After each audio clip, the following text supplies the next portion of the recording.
The observation deck of the Galactic Academy's combat training facility hummed with the nervous energy of 24 adolescent predators. Vraxian cubs, their crimson scales still soft with youth, pressed against the reinforced viewing glass. Beside them, young Carnathi chittered anxiously, their forearms fidgeting with anticipation. Even the stoic Therian younglings, proud descendants of the galaxy's most renowned warrior culture, leaned forward with barely concealed interest.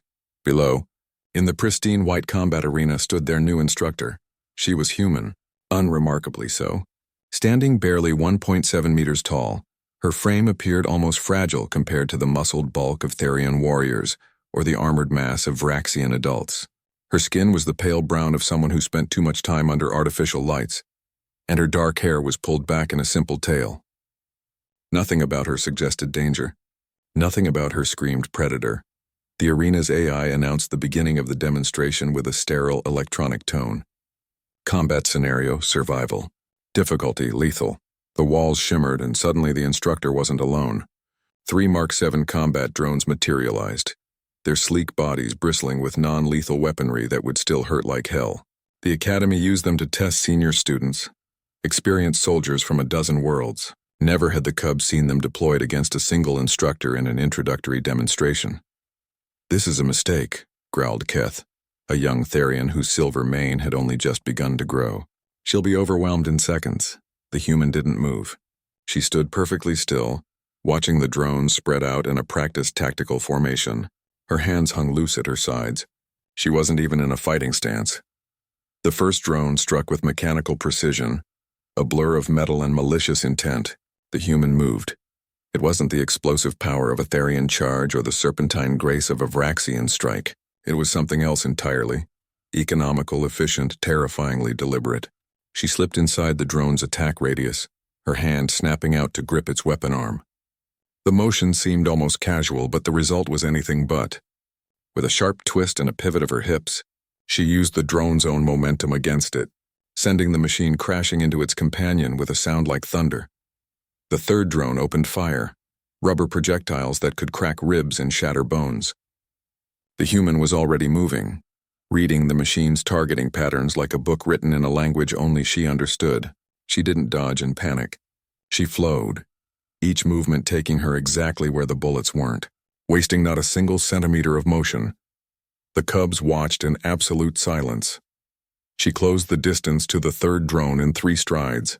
Her hand shot forward, not a wild swing, but a precise strike to what the Cubs recognized as a critical junction point. The drone systems flickered and died. She had known exactly where to hit it. The other 2 drones had recovered. They attacked in unison, a coordinated assault that should have been impossible for any solo combatant to counter. The human dropped low, sweeping one drone's legs. Legs, the Cubs noted, on a machine that didn't need them for balance. She'd tricked it into distributing its weight wrong.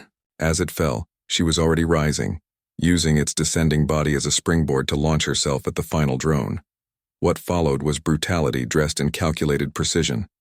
She dismantled the machine with her bare hands, finding every weakness, exploiting every design flaw. When it was over, she stood among the wreckage, breathing slightly harder but otherwise unmarked. The arena fell silent. The AI's voice seemed almost confused as it announced, "Combat scenario complete. Time, 47 seconds.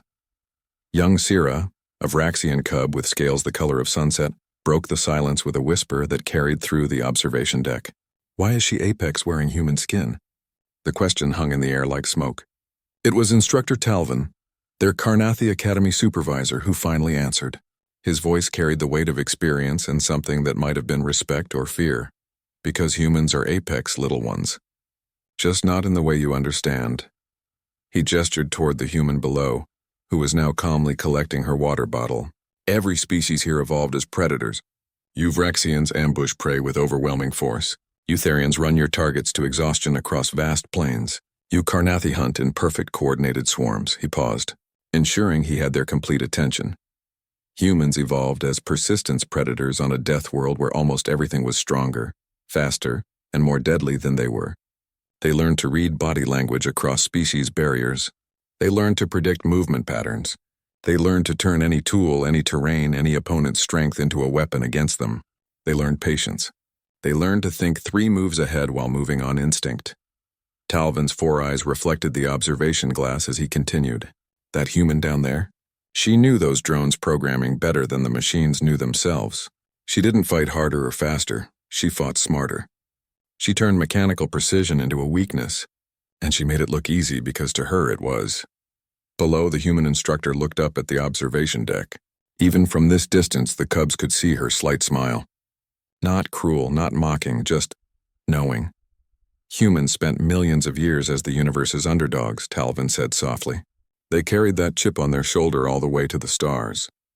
They're not stronger than you, not naturally tougher, not blessed with claws or scales or venom.